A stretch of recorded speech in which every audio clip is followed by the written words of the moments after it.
Good morning. I would like to extend a warm welcome to President Barack Obama, Secretary of Education Arne Duncan, White House staff, school board members, county board members, Superintendent Dr. Patrick Murphy, senior staff, Principal Doris Jackson, Wakefield faculty, and of course, my fellow classmates.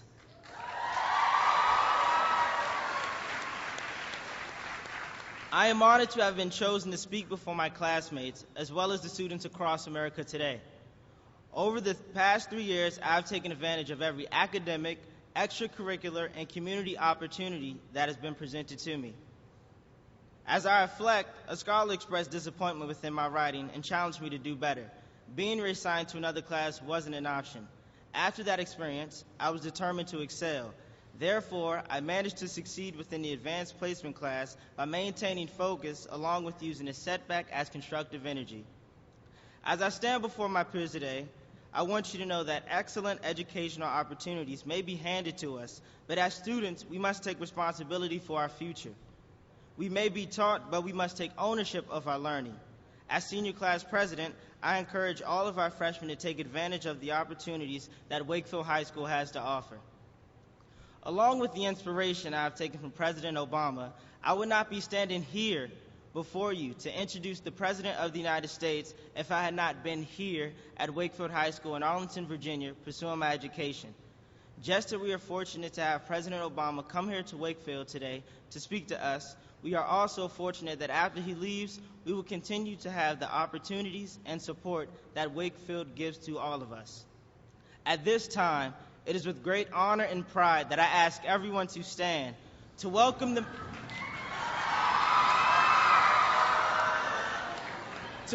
man that proved, yes, we can. Ladies and gentlemen, please join me in welcoming the President of the United States of America, Barack Obama.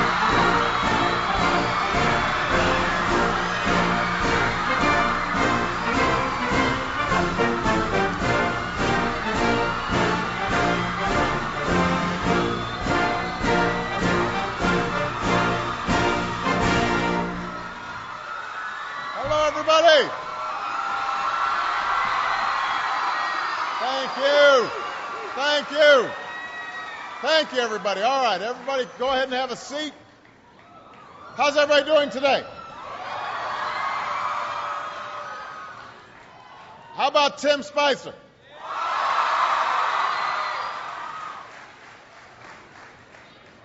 I am here with students at Wakefield High School in Arlington, Virginia, and we've got students tuning in from all across America, from kindergarten through 12th grade.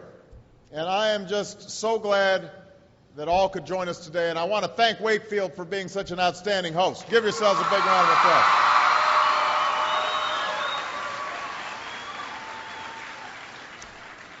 Now, I know that for many of you, today is the first day of school. And for those of you in kindergarten or starting middle or high school, it's your first day in a new school, so it's understandable if you're a little nervous. I imagine there's some seniors out there who are feeling pretty good right now, with just one more year to go.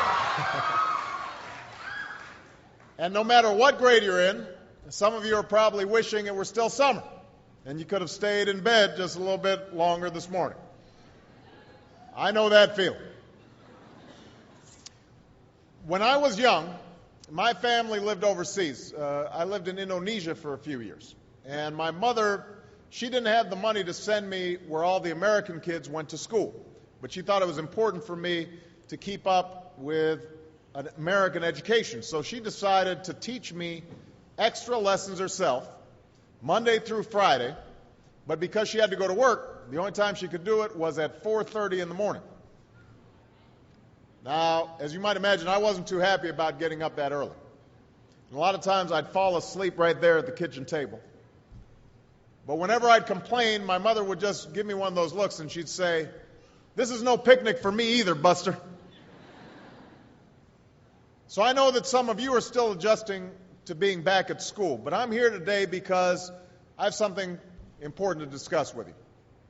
I'm here because I want to talk with you about your education and what's expected of all of you in this new school year. I've given a lot of speeches about education, and I've talked about responsibility a lot. I've talked about teachers' responsibility for inspiring students and pushing you to learn. I've talked about your parents' responsibility for making sure you stay on track and you get your homework done and don't spend every waking hour in front of the TV or with the Xbox. I've talked a lot about your government's responsibility for setting high standards and supporting teachers and principals and turning around schools that aren't working, where students aren't getting the opportunities that they deserve.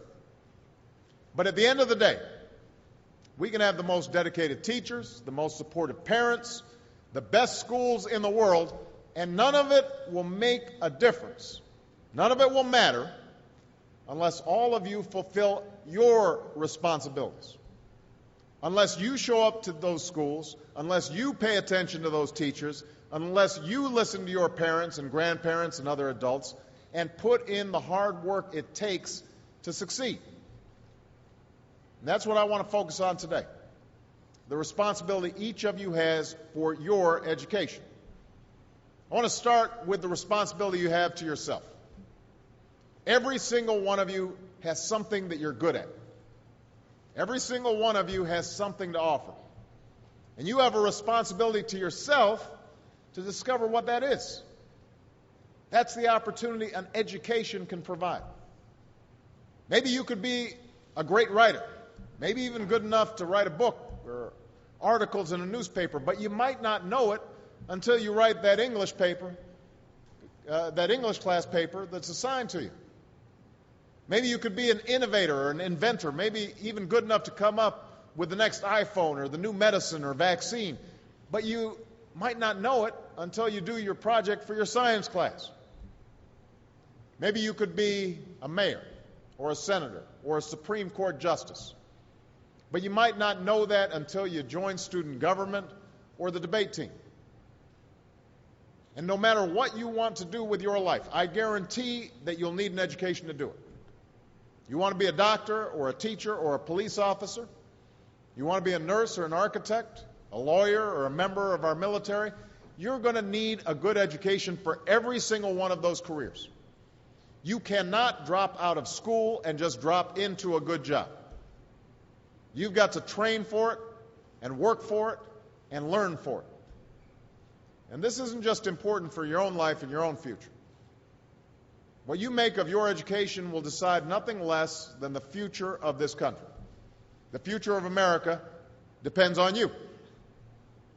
What you're learning in school today will determine whether we as a nation can meet our greatest challenges in the future.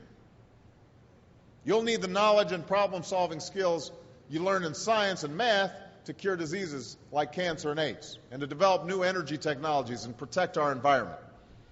You'll need the insights and critical thinking skills you gain in history and social studies to fight poverty and homelessness, crime and discrimination, and make our nation more fair and more free. You'll need the creativity and ingenuity you develop in all your classes to build new companies that will create new jobs and boost our economy. We need every single one of you to develop your talents and your skills and your intellect so you can help us old folks solve our most difficult problems. If you don't do that, if you quit on school, you're not just quitting on yourself, you're quitting on your country. Now, I know it's not always easy to do well in school. I know a lot of you have challenges in your lives right now that can make it hard to focus on your schoolwork. I get it. I know what it's like. My father left my family when I was 2 years old. And I was raised by a single mom who had to work and who struggled at times to pay the bills and wasn't always able to give us the things that other kids had. There were times when I missed having a father in my life. There were times when I was lonely and I felt like I didn't fit in. So I wasn't always as focused as I should have been on school. And I did some things that I'm not proud of. And I got in more trouble than I should have.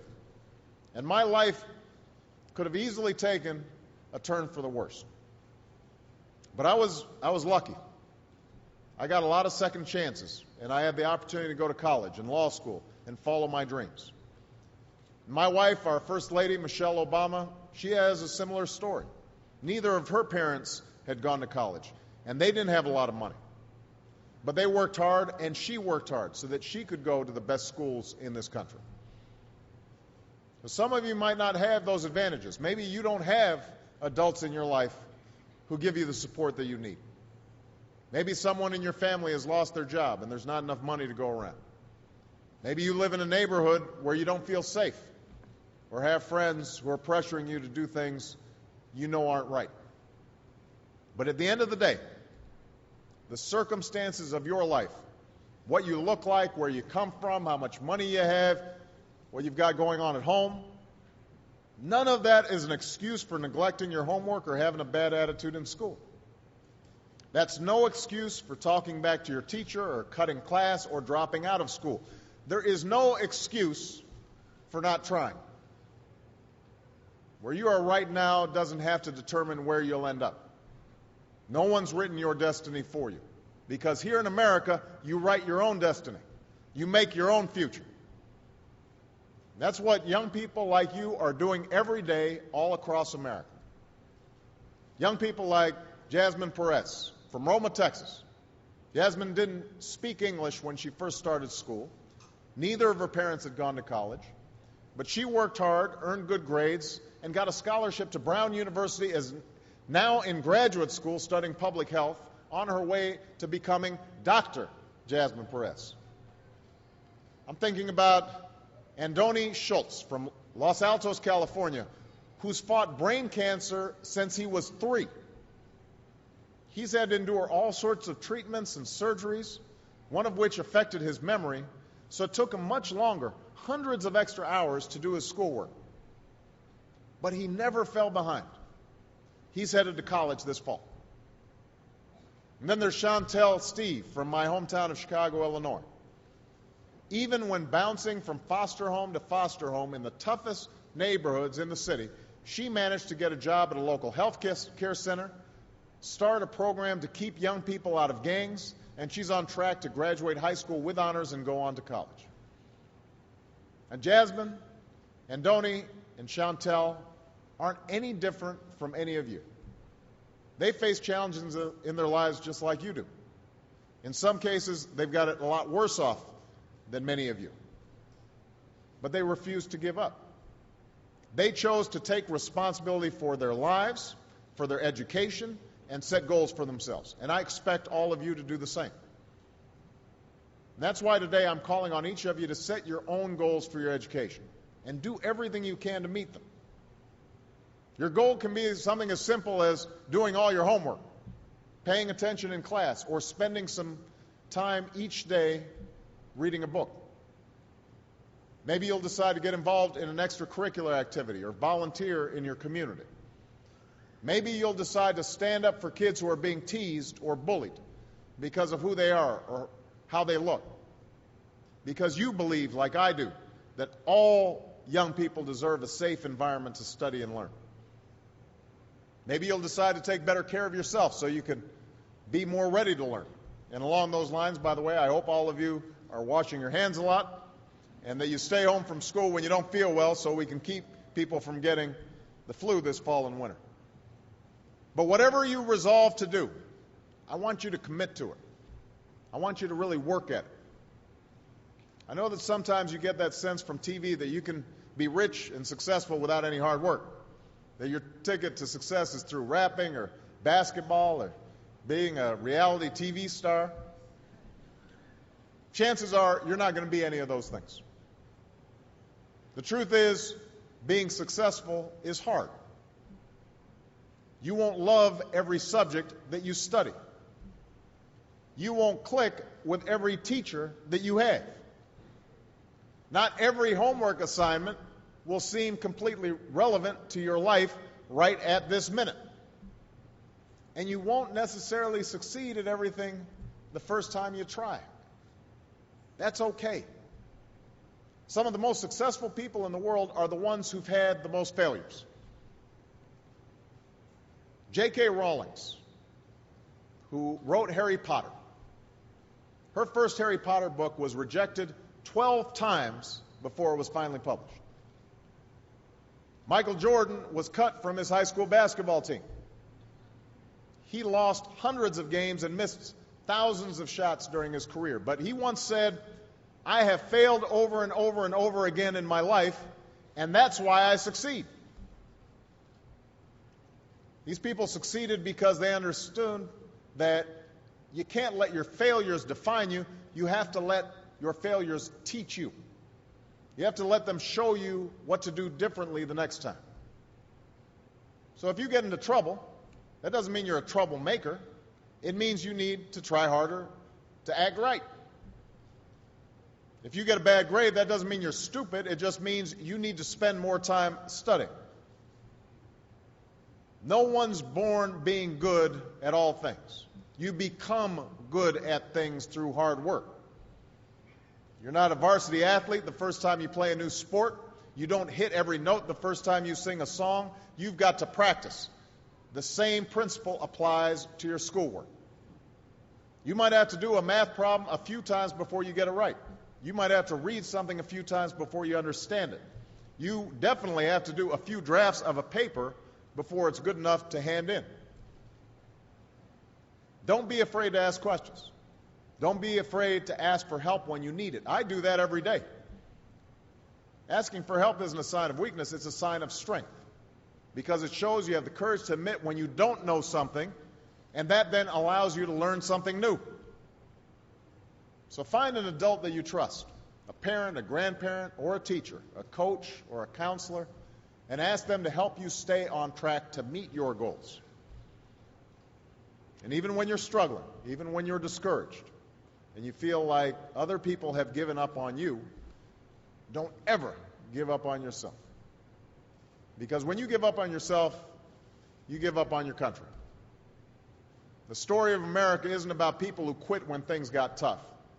It's about people who kept going, who tried harder, who loved their country too much to do anything less than their best. It's the story of students who sat where you sit 250 years ago and went on to wage a revolution, and they founded this nation. Young people. Students who sat where you sit 75 years ago, who overcame a depression and won a world war, who fought for civil rights and put a man on the moon. Students who sat where you sit 20 years ago, who founded Google and Twitter and Facebook and changed the way we communicate with each other. So today, I want to ask all of you, what's your contribution going to be? What problems are you going to solve? What discoveries will you make? What will a president who comes here in 20 or 50 or 100 years say about what all of you did for this country? You know, your families, your teachers, and I are doing everything we can to make sure you have the education you need to answer these questions. I'm working hard to fix up your classrooms and get you the books and the equipment and the computers you need to learn. But you've got to do your part too. So I expect all of you to get serious this year. I expect you to put your best effort into everything you do. I expect great things from each of you. So don't let us down. Don't let your family down or your country down. Most of all, don't let yourself down. Make us all proud. Thank you very much, everybody. God bless you. God bless America. Thank you.